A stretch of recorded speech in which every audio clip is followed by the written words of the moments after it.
यहाँ पे हम 11 जो दिसंबर है इंटरनेशनल माउंटेन डे सेलिब्रेट किया। लास्ट ईयर भी किया, हर साल हमारे डिपार्टमेंट ने सेलिब्रेट किया करता है।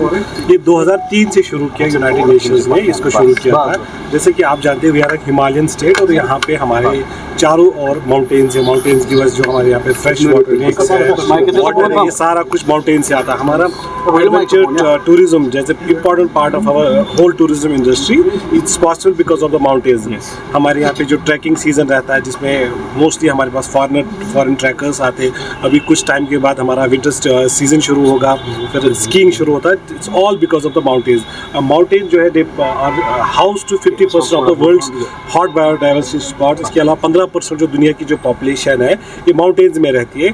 यूएन का जो मकसद था माउंटेन डे सेलिब्रेट करने का ये कि we should know the usefulness, इनकी ज़रूरत क्या है, हमारी importance of the mountains in our life. Because climate change की वजह से, ओवर एक्सप्लॉयटेशन की वजह से एक थ्रेट था माउंटेन्स की, इसलिए हम डे सेलिब्रेट कर रहे हैं। सर, मैपिंग को लेकर बात करें तो एडवेंचर का एक डिफरेंट पार्ट है, no doubt about it. But कितना इंपॉर्टेंट है कि आने वाले टाइम में जो फॉरेनर्स यहाँ ट्रैकर्स आएंगे या जो डोमेस्टिक ट्रैकर्स होते हैं उनको सहूलियत। हमारा जो है, मैंने जैसे पहले भी कहा है, ट्रैकिंग जो है ये हमारा एक इम्पॉर्टेंट पार्ट है टूरिज्म का।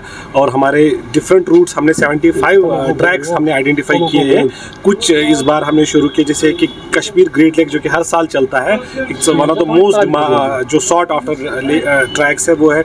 इसके अलावा गुलमर्ग से भी हमने कुछ ट्रैक्स किए। इसके अलावा तारसर मारसर का लेक है, ये तारसर मारसर का जो ट्रैक है वहाँ पे भी काफ़ी टूरिस्ट जाते हैं। हम इनको मैप करने की कोशिश कर रहे हैं और already ministry of tourism government of India has taken up with MHA across different states के जो टूरिस्ट वहाँ जाते हैं, क्योंकि वहाँ पे नेटवर्क अवेलेबल नहीं रहता है कि सैटेलाइट फोन इसको अलाउ किया जाए। That is at the advance stage of discussion between ministry of home and ministry of tourism. जैसा कुछ उसमें आता है will get to know. Sir, इस साल की अगर बात करें टूरिज्म के तो क्या कुछ डाटा रहा और आने वाले अब विंटर सीजन में? मैं आपको इसमें एक चीज बताऊंगा, we will have the highest ever foreign tourist arrival in Kashmir this year. इसकी मैं आप लोगों को पहले से बता रहा हूँ।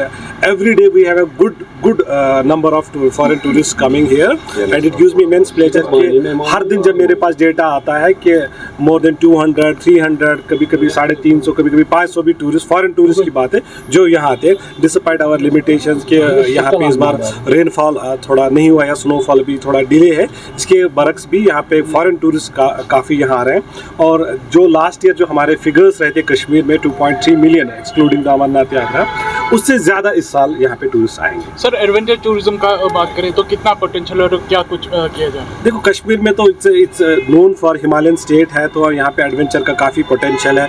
इस बार हमने राफ्टिंग गुरेज वैली में भी शुरू किया। We have a proposal received from the World Rafting Federation की यहाँ पे एक वर्ल्ड चैंपियनशिप हम कराए राफ्टिंग की। The government is exploring that option also. इस बार हमने कश्मीर की पहली इंटरनेशनल मैराथन की जिसमें हमारे पास 13 कंट्री से 59 इंटरनेशनल ये आए एथलीट्स आए। इसके अलावा स्कीइंग है यहाँ पे, पैराग्लाइडिंग हमने 2-3 जगह शुरू किया है।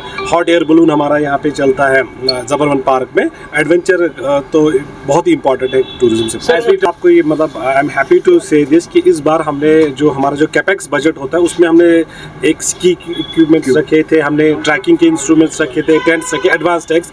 इसके अलावा हम लोग इस बार न्यू स्नो ग्रूमर मशीन जो हमारे स्लोप्स को ग्रूम करती है फॉर स्की, वो हमें आने वाला है। हमें उसका अप्रूवल भी मिल गया है, ऑनरेबल CM साहब ने अप्रूवल दिया है, जबकि इसका कैपेक्स में हमने पहले ही से रखा था LG साहब के डायरेक्शंस पे, तो इसका अप्रूवल भी आया है।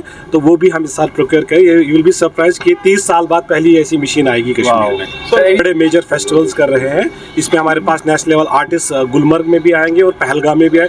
इसके अलावा हम सोनमर्ग में भी एक इवेंट कर रहे हैं और लाल चौक में भी इवेंट कर रहे हैं। खेलो इंडिया के हवाले से जानना चाहूँगा क्या इस साल विंटर गेम्स जैसे हर साल होती है, जैसे कि लास्ट ईयर ऑनरेबल LG साहब ने कहा कि गुलमर्ग के अलावा अगर खेलो इंडिया और कहाँ हो सकता है, तो इस साल भी खेलो इंडिया हो सकता है। समटाइम्स हमें कभी कभी सिक्योरिटी की को मद्देनजर रख के भी डिसीजंस लेने पड़ते हैं, लेकिन एज पर से ऐसी कोई रिस्ट्रिक्शन कहीं पे नहीं है। समटाइम्स हमें कुछ आती है कि आप इन्फॉर्म करो टूरिस्ट को कि वो पुलिस स्टेशन में इन्फॉर्म करें, बट ऐसी कोई रिस्ट्रिक्शन किसी ट्रैक पे नहीं है।